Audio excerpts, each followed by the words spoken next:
When I start to make a machine of some kind, I'm never really sure what it's going to be in the end. It's almost like the machines have got their own sort of life, a life of their own, and the machines just seem to make themselves.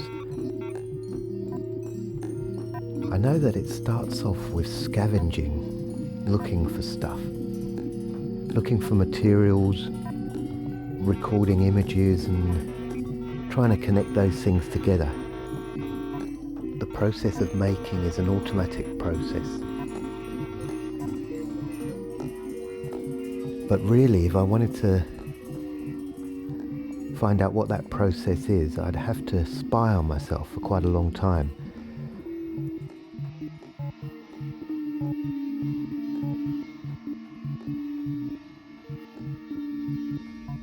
And I suppose that's what's happened in this film, is that it's a kind of surveillance film to see exactly what does happen.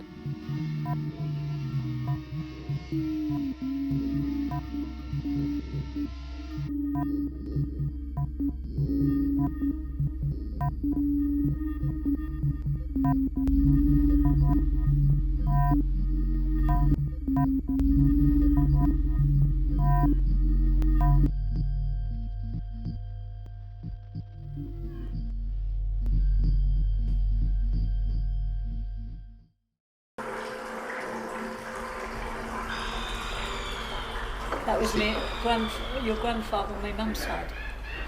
Sea captain. A sea captain? There was a captain? Captain on a ship, yeah. Ship's captain. That's on that side, and the other one was a master engineer. Got the papers. Blimey, that's good. He had his own factory in London, but decided to he used to like dancing. He used to do this, you know, these dancers with a number on their back. In the film Cholera Clocks, you see a lot of relics, and there's a lot of things like little matchsticks and burnt out things that you see on conveyor belts coming through.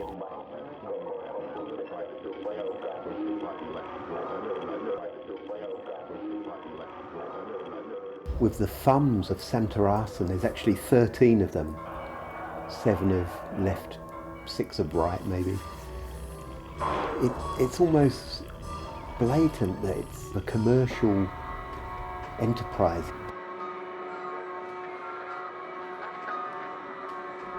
On every street corner and every shop and every pub, we have a relic dispensary. There's a whole machine that goes on behind the scenes. Prayer machines where we insert a coin.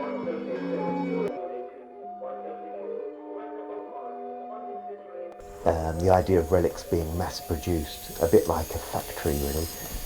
You know, so they're producing all these relics of Santorasan in a factory on a conveyor belt.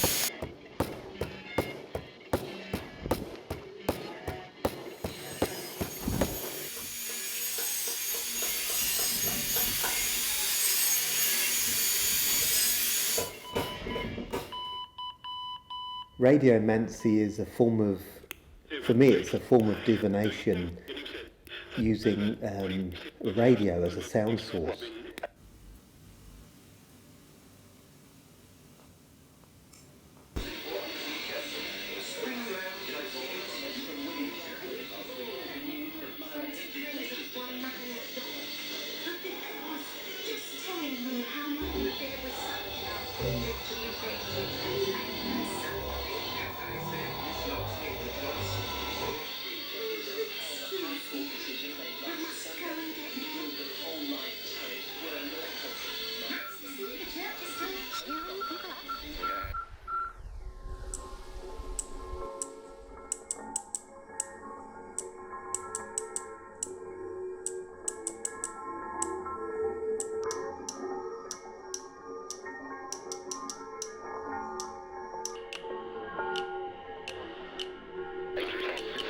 Morse code is almost an early kind of programming language.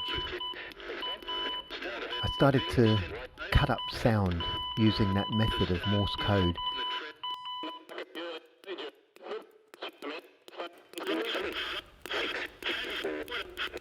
And this is something which has been advanced in the bingo splicing machine, which uses 7 channels of voice. Number 13. Unlucky for some, bakers dozen. Number 23. Duck and a flea, and me, the Lord's my shepherd, duck and Number 37. A flea in heaven, more than 11.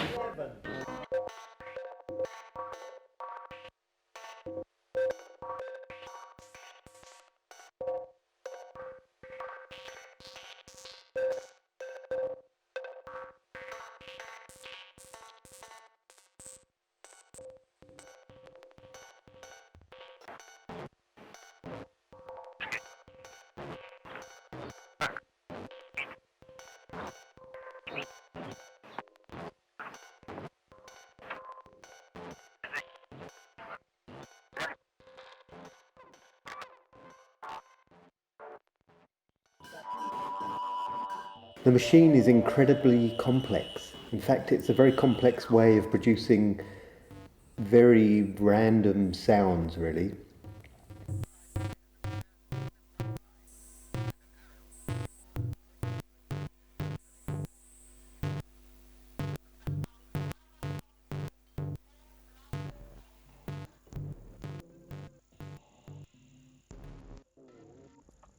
It has the mark of the factory, but it also has the mark of this unpredictability. And that's what I love about machines, when they start to go wrong, when the industrial process hasn't quite worked out, hasn't produced exactly what it is that the manufacturers were intending to make, but there's this strange mutation that's come out.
Who's been building shrines for the past 8 years. His shrines, not what you normally would expect. They're what he calls coin-operated random divinity machines. It'll all become clear in a second.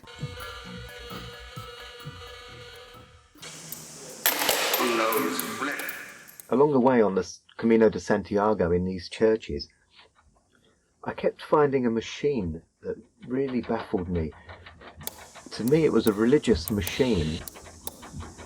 And it was this point, you see, that there was a row of candles, maybe 64 candles. I think it was some number like that, 64 or 32. You placed a coin inside the coin slot.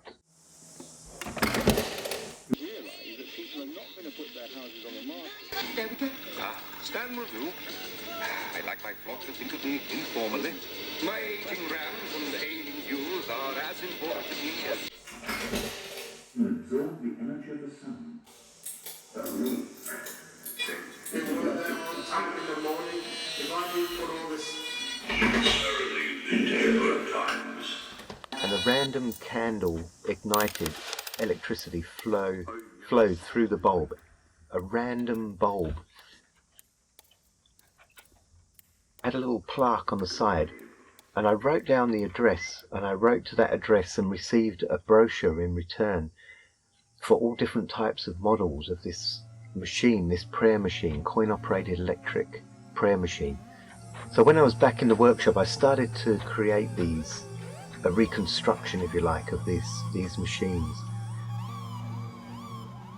What can I get for $1 around here? Well, you can get 5 chances on the random divinity machine and a go on the mechanism for the transubstantiation of light bulbs. The Shrines of Snakebeings is a collection of coin-operated electrical reliquaries, random divinity machines, and diverse religious mechanisms.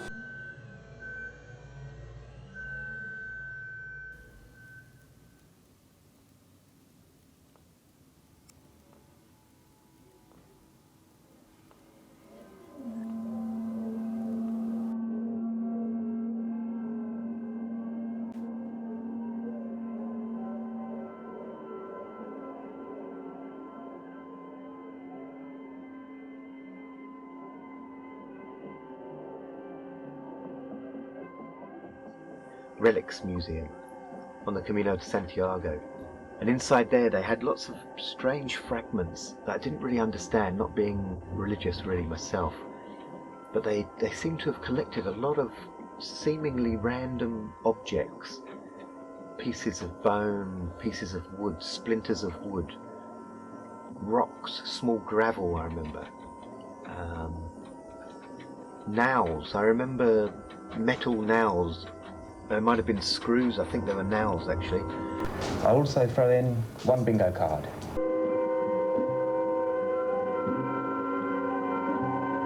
Something strange starts to happen to those objects. They start to transmutate, transmogrify to religious objects, into magical objects.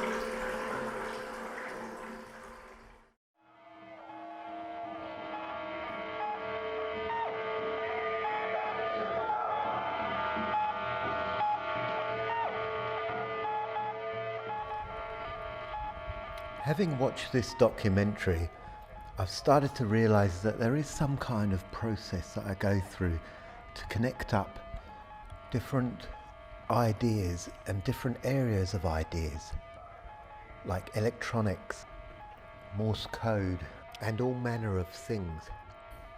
The role that the objects play in this process is as ritual remnants.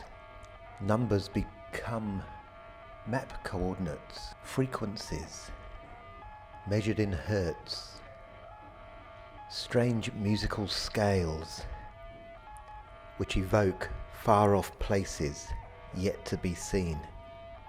A kind of psychic travelogue which spans distant times and locations. The objects are the things left behind, the leftovers from the roadside picnic.